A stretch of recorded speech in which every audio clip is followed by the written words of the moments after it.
Hello, നമ്മളിപ്പോൾ ഉള്ളത് മണമ്പൂർ സുബ്രഹ്മണ്യ സ്വാമി ക്ഷേത്രത്തിന് തൊട്ട് മുന്നിലാണ്. അതായത് MLA പാലം അണ്ടർപാസിനും മണമ്പൂർ ചാത്തമ്പാറ റോഡിൽ വരുന്ന അണ്ടർപാസിനും ഒത്ത മധ്യത്തിൽ ഇപ്പം കണ്ടുകൊണ്ടിരിക്കുന്നത് കൊല്ലം ദിശയിലേക്ക്, അതായത് വടക്കോട്ടുള്ള ദിശയിലോട്ടുള്ള വ്യൂ ആണ് ഈ കണ്ടുകൊണ്ടിരിക്കുന്നത്. ഇവിടെ വരുന്ന അണ്ടർപാസിൻ്റെ പണി ചെറുതായിട്ടെങ്കിലും നടക്കുന്നുണ്ട്.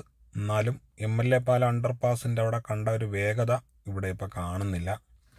തുടർന്ന് കുറച്ച് ഭാഗം അവർ ടാറും ചെയ്തിട്ടുണ്ട്. ഇനി ഇവിടുന്ന് നമുക്ക് തിരിഞ്ഞ് MLA പാലം അണ്ടർപാസിൻ്റെ ദിശയിലോട്ടുള്ള കാഴ്ചയും കൂടി കണ്ടിട്ട് ഈ വീഡിയോ അവസാനിപ്പിക്കാം.